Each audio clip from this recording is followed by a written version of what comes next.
Bom dia a todos. É uma honra estar aqui hoje para compartilhar aquilo que eu sei sobre diretivas antecipadas de vontade e a escolha é sua. Você tem o direito de escolher aquilo que você quer que seja feito com a sua saúde.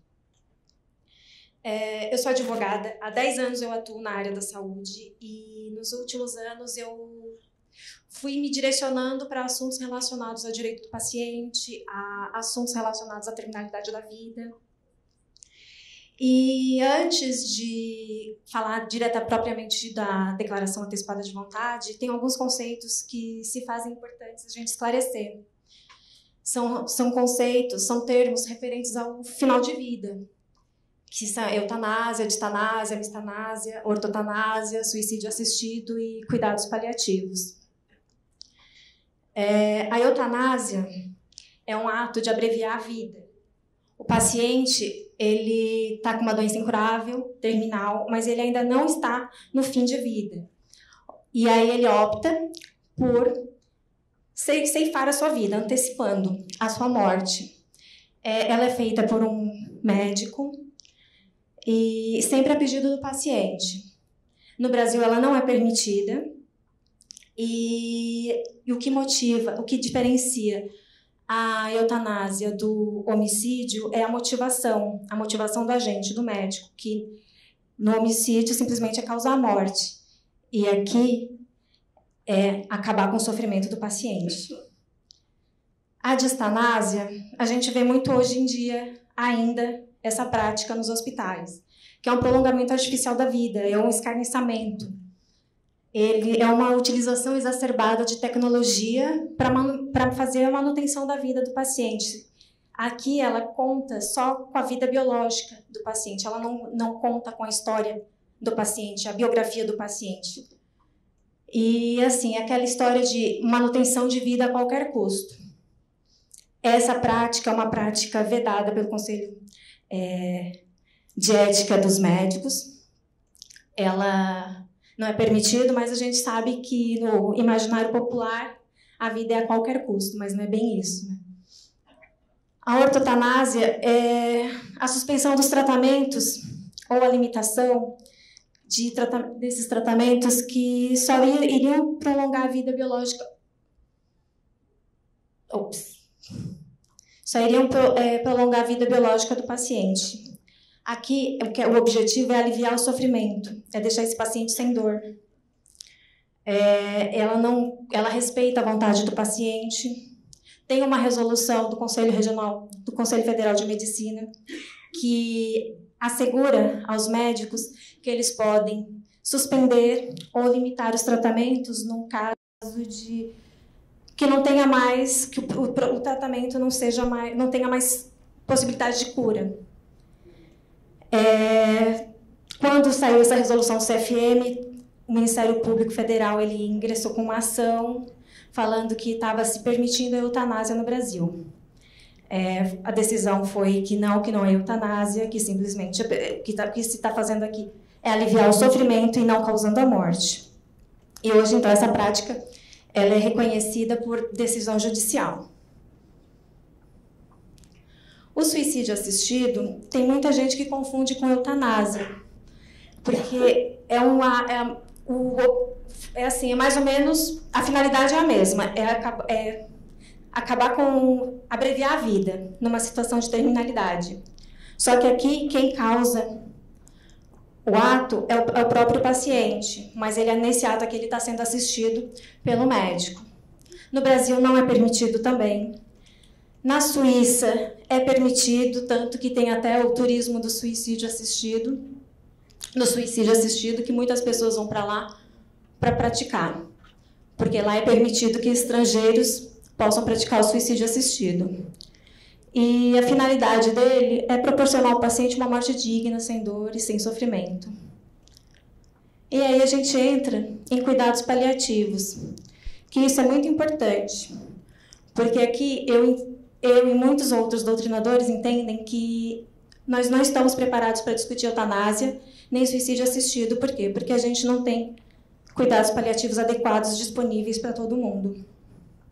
Cuidados paliativos são oferecidos às pessoas que se encontram em intenso sofrimento, proveniente de dor ou doença grave, especialmente aquelas que estão no final de vida.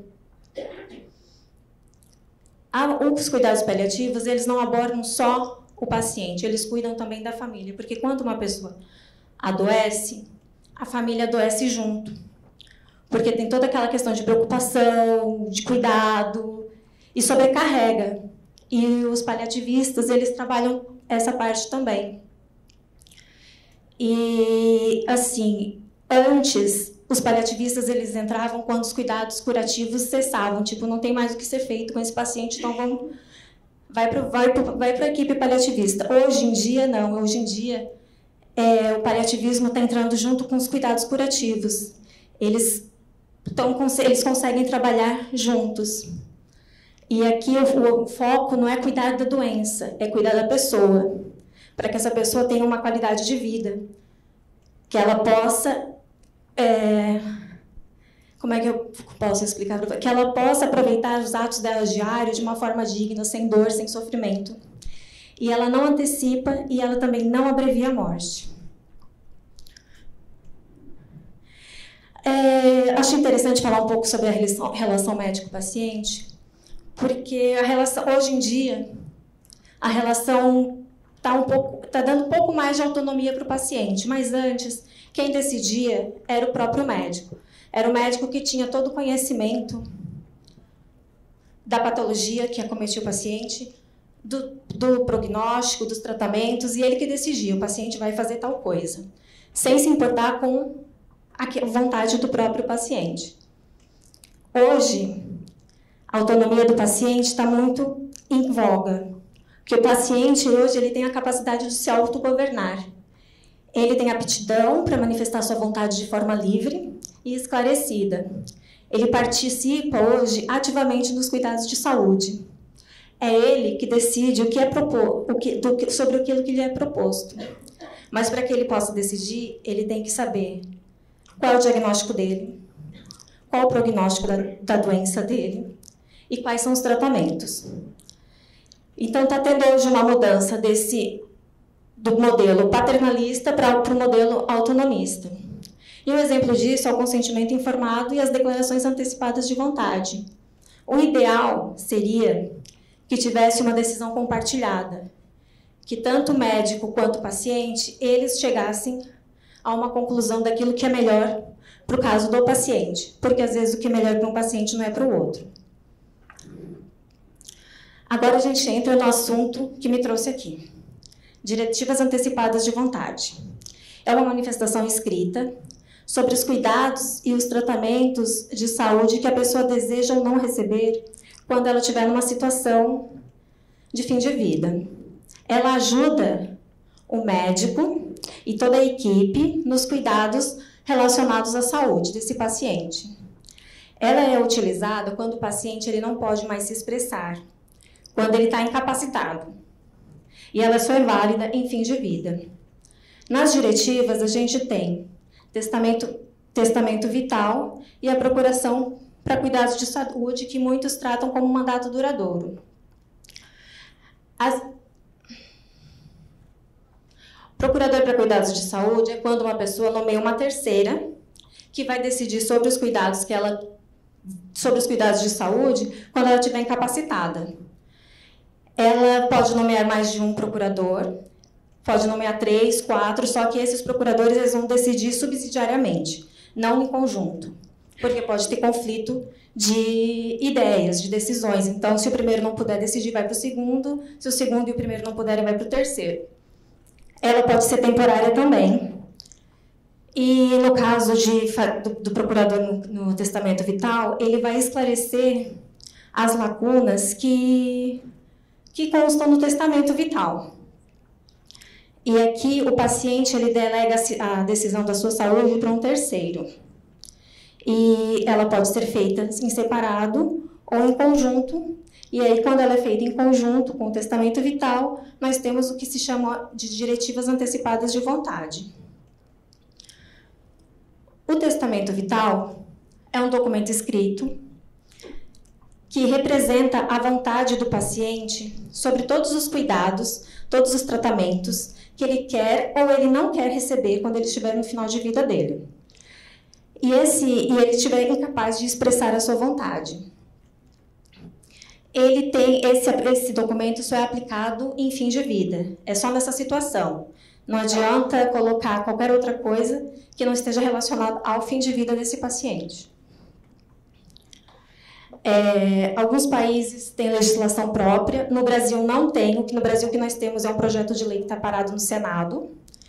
E o que a gente tem também é uma resolução do Conselho Federal de Medicina. Nos Estados Unidos, eles discutem testamento vital desde o final da década de 60, mas só se tornou lei em 91. Na Austrália, em 95, na Espanha. A Espanha, o que traz de interessante na lei deles sobre testamento vital é que lá eles podem dispor sobre doação de órgãos e doação do corpo. No Brasil, não pode constar, não adianta constar nada relacionado à doação de órgãos no testamento vital, porque tem lei própria. E a lei de doação de órgãos assegura que quem decide sobre a doação é a família. Também não concordo que quem decide é a pessoa. Na Itália foi em 2017, em Portugal 2012. Em Portugal, o prazo de eficácia do testamento vital são de 5 anos, ou seja, passados os 5 anos, ele tem que renovar ou deixa quieto e não faz mais. Na França, em 2016, na Argentina, em 2009, e no Uruguai foi em 2009, e no Uruguai eles podem colocar que eles querem distanásia, ou seja, eu quero viver a qualquer custo. Já falei que no Brasil não tem legislação específica, tem projeto de lei, tem resolução do CFM. A finalidade são os cuidados futuros, em caso de incapacidade em situação de finitude. Ele é revogável e modificável a qualquer tempo. É lícito. A eficácia dele é imediata. Eu fiz o testamento vital, já está valendo. Eu só tenho que comunicar o meu procurador, eu tenho que deixar uma cópia com ele. Não precisa de testemunha e o procurador também não precisa assinar. O que eu preciso é entregar uma cópia desse documento para o meu procurador, para ele saber que quando eu chegar no hospital e tiver uma situação de fim de vida e incapaz de manifestar minha vontade, é ele que entrega o documento para direcionar a equipe nos tratamentos. E outra coisa que é muito importante no testamento vital é que nós temos que ser muito específicos sobre aquilo que a gente quer ou a gente não quer receber. Porque quanto mais específico for, maior é a garantia de que ele seja cumprido. Ou seja, a gente tem que detalhar mesmo sobre todos os tratamentos que a gente quer e o que a gente não quer, para não deixar nenhuma dúvida. E quem pode fazer? Quem pode fazer? Qualquer pessoa maior de 18 anos que esteja capaz e lúcida. Quem pode ser procurador? Qualquer pessoa, mas recomenda-se que não seja nem o médico que assiste o paciente e nem um familiar, porque pode haver conflitos de interesse. Recomenda-se também que 3 ou mais procuradores, justamente porque na hora de fazer valer o testamento vital, alguns procuradores possam estar impossibilitados de executar essa função. O que eu posso colocar no testamento vital? Eu não posso colocar que eu quero que seja feita eutanásia, porque no Brasil não é permitido. Também não posso colocar que eu quero que seja praticado suicídio assistido, porque aqui também não é permitido. Mas eu posso colocar que eu quero ser mantido ou não no suporte de ventilação mecânica, não ser praticado distanásia, reanimação em caso de parada cardiorrespiratória, se eu quero ou não quero, receber os cuidados paliativos adequados, não ser submetidos a tratamentos que se encontram em fase experimental, autorizar ou recusar a participação em programas de investigação clínica. Eu posso dispor sobre o que eu quero que seja feito no meu funeral. Eu posso dispor o local onde eu quero morrer, se eu quero morrer no hospital, se eu quero morrer em casa. Tudo isso eu posso pôr.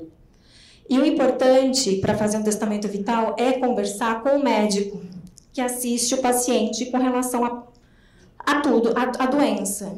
Para que esse médico explique para o paciente tudo aquilo que pode vir pela frente e quais são os tratamentos que pode serem aplicados e se o paciente vai ver se ele quer ou não que sejam feitos esses tratamentos com ele. O fundamento legal do testamento vital é o princípio da dignidade da pessoa humana. Eu tenho que ter minha dignidade respeitada. Proibição de tratamento desumano. E outra coisa, que ninguém pode ser constrangido a submeter-se a tratamento. Ou seja, ninguém pode ser constrangido a submeter-se a tratamento com risco de vida ou tratamento médico ou intervenção cirúrgica. Ou seja, eu não posso ser obrigado a nenhum tipo de tratamento. E a resolução do Conselho Federal de Medicina, ela dispõe que as diretivas antecipadas de vontade, como conjunto de desejos prévios expressamente manifestados pelo paciente sobre os cuidados e tratamentos que quer ou não receber no momento em que estiver incapacitado de expressar sua livre e autonomamente sua vontade. Ela não fala nada sobre a situação de terminalidade de vida, o que é um erro, porque ela está na contramão do que é o testamento vital pelo mundo, porque no mundo só é aplicado em situação de fim de vida. Outra coisa que nessa resolução não deve ser muito considerada é que assim, o médico levará em consideração. Ele não tem que levar em consideração, ele tem que aceitar aquilo que está disposto lá, desde que não contrarie nenhuma legislação, não contrarie os preceitos do Código de Ética Médica.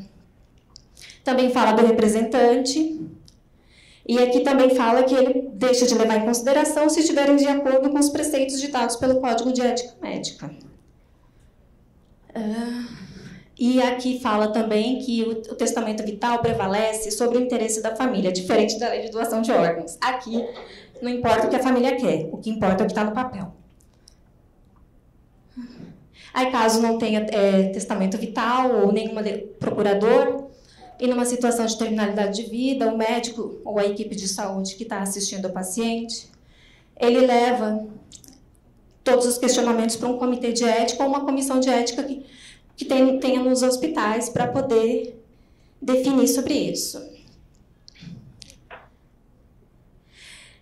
Depois de tudo que eu li e estudei, uma coisa que assim a conclusão que eu cheguei foi em relação à morte digna foi essa: que morte digna é não sofrer inutilmente, é que eu tenha respeitado a minha liberdade de consciência. Eu tenho que conhecer tudo. Se eu quiser, eu tenho que conhecer tudo sobre a minha doença. Eu tenho que decidir sobre os tratamentos que eu desejo ou não receber. Eu tenho que decidir se eu quero ou não uma assistência espiritual. E o processo de morrer, ele deve ser pautado no respeito à dignidade do paciente. E deve ser sempre considerada a qualidade de vida do paciente. Isso é importante. E é isso que se busca com o testamento vital. Proporcionar uma qualidade de vida e uma qualidade no processo de morrer. Para fazer um testamento vital, a gente tem que refletir sobre isso. O que é qualidade de vida? Porque, às vezes, o que é qualidade de vida para um não é para outro. Qual o significado da morte? Isso também é muito subjetivo. Se a pessoa tem medo da morte ou medo do processo de morrer. Para ela, o que significa uma morte digna? E como ela quer viver os últimos meses de vida e onde ela quer morrer. Isso é muito importante. Pensar, refletir, para que seja feito um testamento vital. E eu encerro aqui com essa frase que sempre que eu leio ela me emociona, que ao cuidar de você no momento final da vida, quero que você sinta que me importo pelo fato de você ser você, que me importa até o último momento de sua vida. E faremos tudo o que estiver ao nosso alcance, não somente para ajudá-la a morrer em paz, mas também para você viver até o dia de sua morte. Era o que eu tinha para passar para vocês. Muito obrigada e um bom dia.